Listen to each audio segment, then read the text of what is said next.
The original Pokemon games are infamous for being a full-course spaghetti code buffet.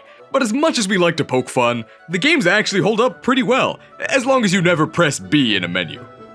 And hey, it was Gen 1, of course it was gonna be a bit rough around the edges, and yeah, even beyond the edges, but cut them some slack! It was Gen 1! Pokemon has had 7 more generations, 5 consoles, 25 years, and billions of dollars of revenue to clean up their act. I'm sure that the most recent additions to the mainline Pokemon family, Brilliant Diamond and Shining Pearl, will be as polished as their namesake gems. Oh, yummy!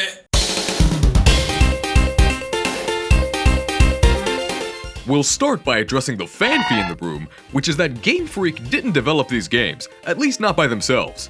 They collaborated with a Japanese company called ILCA, short for I Love Computer Arts, which is just one step removed from Electronic Arts. CA. It's in the bugs. People say that Pokemon is stuck in the past, but they're wrong. Back in the day, they shipped finished games. Nowadays, we expect games to be buggy and unfinished on release, and I'd say that GameFreak and ILCA certainly delivered. Because the game is being patched and updated, the glitches I'll be showing you today won't be around forever. In fact, on the current version of the game at the time of writing, 1.1.3, most of these have already been removed, and I had a heart attack every time I had to reset the game and dodge the prompt to update. Ironically, many bugs also won't work on the base 1.0.0 version because they were actually introduced by patches 1.1.1 and 1.1.2, breaking the game. Just stellar work, guys. As far as I know, if you'd like to experience this premium programming for yourself, you'll have to find some way to play earlier, outdated builds of the game. Otherwise, you can consider this video an archive of the brief, beautiful period these exploits were possible. One final disclaimer, I did not discover any of these myself, and this video is a bit heavier on the memes and snark. If you'd like actual tutorials, I'd recommend the YouTuber BLAINES. With the same name as a fire-type trainer, he's gotta be reliable. We'll lead off with the big glitch introduced in 1.1.1 and the one that makes the 17-minute speedrun possible. Brilliant bug number 1, the ham sandwich. Umai. I do not have access to 1.1.1, so I'll be borrowing footage from Smallant's wonderful video on the topic. Now we're even, since he blatantly copied my Ditto Mirror Match challenge, although that is in the spirit of the challenge. Here's the diet version of the ham sandwich glitch. By manipulating menus, the bread, and quick bars, the ham, you can do insane things like call upon Dialga to freeze, disabling all trainer and wild encounters. Then all you need is this dude's old rod, and with some deliberate dialogue prompts, you can learn levitate! Try hovering! And waltz through the void, the Elite Four, and the Cynthia cutscene right into the Hall of Fame. For the full sandwich recipe with all the fixins, be sure to check out Smallant's original video, link in the description. But I ask you, dear viewer, is this the kind of victory you want? It's just empty calories, we barely even played the game. Well, don't worry, there's plenty of glitches you can use to season your vanilla playthrough, but we'll need to move to version 1.1.2 for most of them. Hey you! Not Pikachu. You, the bum watching this video. Why are you wasting the prime of your life using your monkey to beat up trainers for pocket change? Don't you wish there was a way to achieve financial independence? Be your own boss. Finally have the means to treat your waifu like the princess she is. And we're not talking about some shady supplements to increase your max PP here. With this one simple trick that Masada doesn't want you to know, you can finally live the lavish lifestyle you and your loved ones deserve. All thanks to brilliant bug number 2, stones. You know, I used to be just like you, caught in the Raticate race, until I found this trick. Some call it a bug, but really, it's just a loophole. Taking advantage of it doesn't make me a scumbag, makes me smart. The first step is to observe the market trends. Go to the underground and find a large gem trader. If red or blue gems are at the top of the menu, then it's time to invest. Go to the Veilstone department store and head on up to the furniture section. Also, take note of how the escalators here work. It'll be important later. Buy the pedestal that corresponds to the gems being traded. Should be square for red, round for blue. You can see here that I have 88k in Pokebucks, and I'm going all in. No one ever got ahead by playing it safe. Now head back to the underground, find a small gem trader, and convert all those pedestals into shiny, shiny stones. Return to the big gem trader, and it's time to get rich quick. Guaranteed. At the very bottom of the inventory here, you can see that Dark Pulse TMs are on sale for several Prism Gems, which we don't have.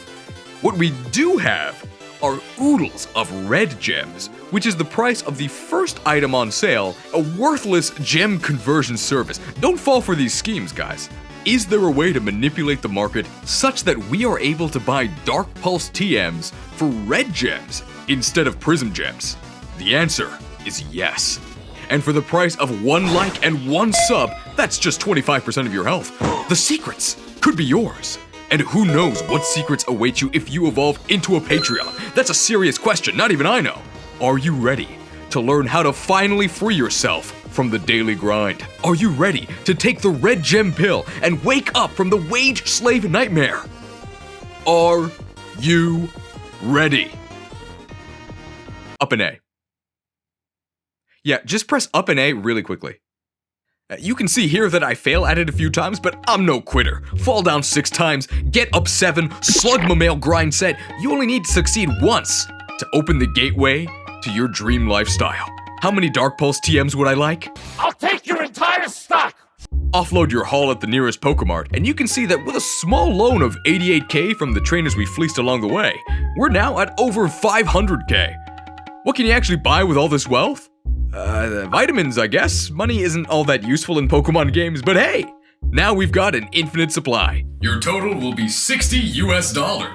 So the big bucks don't exactly win the game for you, and neither will this next glitch, but at least it's a sequence break, and a major one at that. We've got infinite money, but Pokemon has always been creatively bankrupt when it comes to roadblocks. I have no idea why guards being thirsty means that I can't pass through, or how 1 beverage is enough to quench the thirst of all 4 Saffron guards, but whatever. The most egregious roadblock might be these dancers from Unova. They didn't even bother coming up with a pretense, at least they're honest. Here in Sinnoh, you can't head to Sunyshore City because of a blackout, an excuse that would be recycled only 2 generations later in X and Y, creatively bankrupt. You should really listen to this guy though, because he has the power to phase right through the staircase. Be thankful he's using his gift for the public good. How do we get past a guard who has the reality warping powers of Palkia on his side?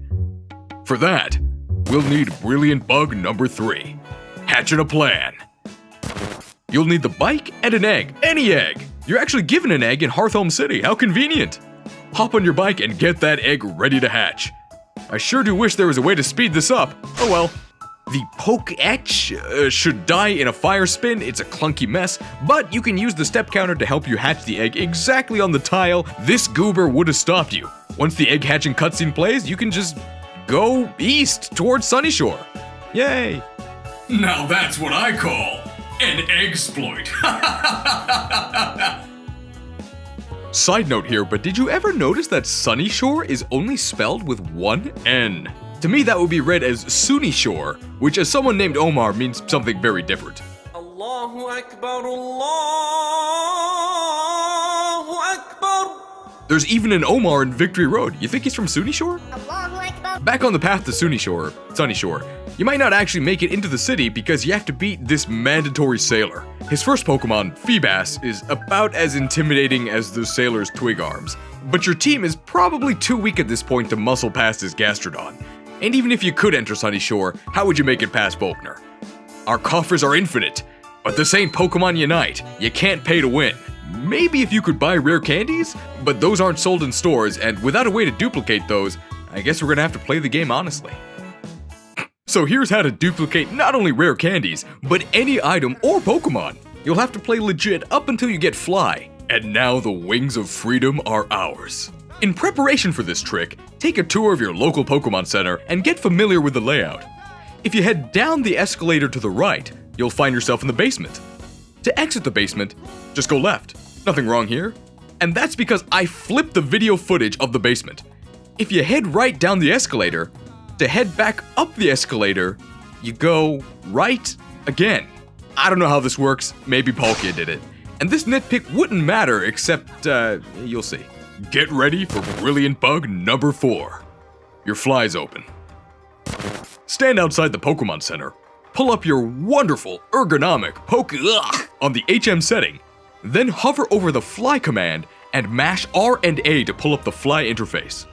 If you do it correctly, you'll notice that you can actually move while the fly menu is open. In this state, enter the Pokemon Center, then navigate right down the escalator, then right back up the escalator. Since you can't actually see where you're going, I was stuck in the basement for a while the first time I tried this. You might say, imported cheese, don't you spend your life in a basement anyway? That's hurtful, and it's untrue. I live on the 2nd floor. After you navigate your way back to the overworld, use the right analog stick to select a fly location without moving your character. Any location works. Then press A followed by X. If you nail the timing, you should both open a menu and have the option to fly. Go ahead and hop on Staraptor. Once the animation finishes, you should have the menu up and be fully actionable, all according to Keikaku. Now head indoors, and without getting too technical and confusing here, you can open boxes within boxes. A little bit of pro boxing, some menuception, to duplicate both your Pokemon and any items they might be holding, say, a rare candy. I might have done this a few times. 会計は7000円でございます。 With unlimited rare candies and the power of the Lord of Time times 30, I could easily become the champion right now. But how about we goof off a bit more? I'm sure you're all excited for the upcoming release of Legends Arceus. I'm hoping it'll be good, but also expecting that this comment will age like Moo Moo Milk. In the meantime, I present to you Brilliant Bug number 5. Legends Magikarp. You thought the Lord of Time was Dialga, but it was me, Tempo Dio! First, make sure that Dialga does not know Roar of Time. You can overwrite this with anything else, and now we can have Magikarp inherit its rightful power. The setup for this glitch is identical to the last one, except it must be performed in Pastoria City, since we'll need the services of the Move Reminder. Perform all the steps to bring up the menu while still being actionable, then head over to the Move Reminder. You can actually use this glitch to teach any move to any Pokemon, assuming you have a Pokemon that can be reminded of the move you want to teach. After another round of menuception, congratulations! You've managed to transplant Roar of Time from Dialga onto Magikarp. Wow, now it has a move that, for competitive singles at least, is arguably even worse than Splash.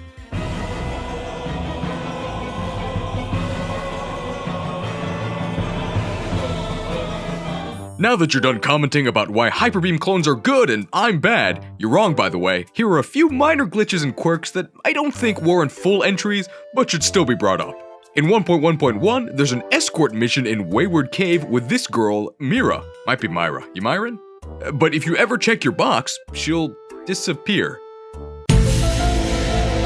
She's still with you in spirit though, because the game thinks she's with you, and if you try to leave, she'll thank you for the escort. You're welcome. In the very same Wayward Cave, you can pick up Earthquake, one of the best moves in the game. You won't be picking it up from the north, however, because you can't. Oh no, here's Earthquake, right? Give me the item. Wait, what? Hello? That was bizarre. I could not pick that up, guys. Give me the item. Okay, there we go. The Earthquake TM is glitched? Is it really? I have to pick it up from the left. What a great game, guys. Weasel's Tail Whip animation was originally broken. Snowpoint Gym actually has two major, we'll call them quirks, with its puzzle. You're supposed to use momentum to smash through the snowballs and clear a path to Leader Candace, but you can just move diagonally. Hey, we did it. Wow. What a great game. What a great game, guys. On the opposite end of the spectrum, you can get Softlock here, and if you save at this point, not sure why you would, you're stuck with nothing left to do but chill. In battle, it turns out you can actually use restoratives that have no effect, say a revive on a healthy Pokemon, and it'll consume your turn instead of giving an error message. But I really No! Well, you can use it on the... What a great game! What? This might not be a glitch, it might be deliberate, in which case they should deliberately change this, it's really dumb. And lastly, perhaps the most major glitch in the entire game. There's a huge swath of content, including dozens of Pokémon, updates to enemy teams, and the entire battle frontier that flat out aren't accessible in-game. Dedicated fans have come up with a solution to this. It's a bit roundabout, but it does work. You start by turning off your Switch, powering up a Nintendo DS console, then playing Pokémon Platinum. Hopefully GameFreak and ILCA implement a more elegant fix soon. So you're at the Pokémon League Plateau, you're on top of the world! But did you know you can go even higher? It's true, and it's all thanks to Bibarel. Regular Diamond and Pearl had the worst HM bloat of the entire series, and Brilliant Diamond and Shining Pearl replaced HMs, good riddance, with the ability to call wild Pokémon to help you. It's like the Ride Pokémon from Gen 7, except instead of a variety of Pokémon that help the world feel alive, the entire thing is a lazy joke about how everyone used Bibarel as their HM employee. Well, at least they gave it a custom waterfall animation.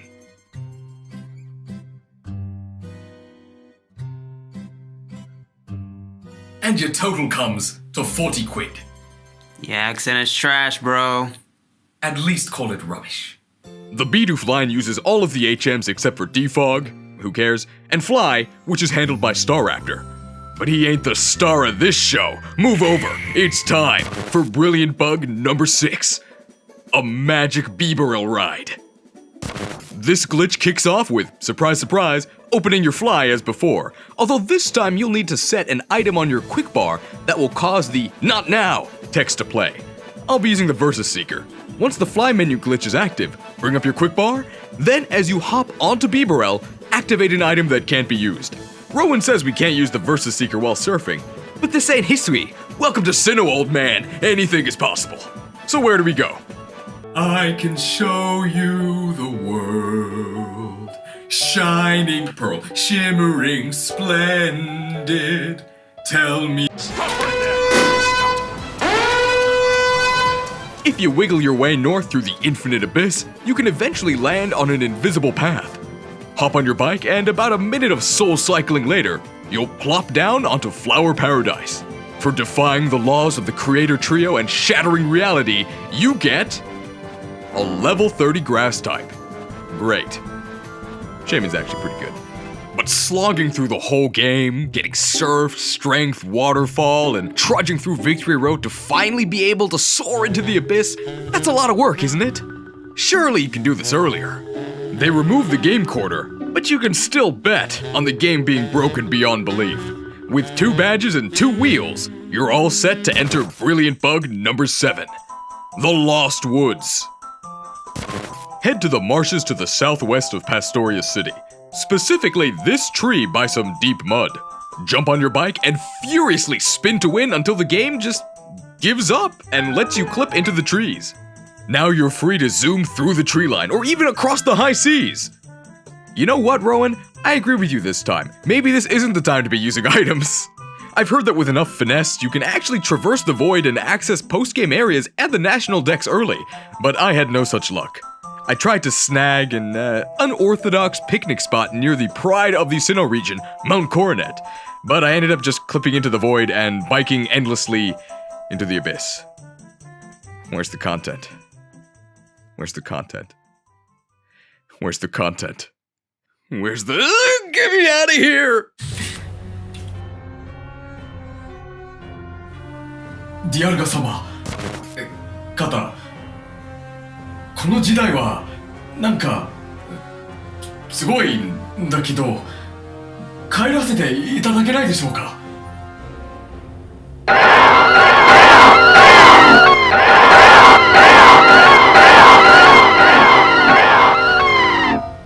それははいって。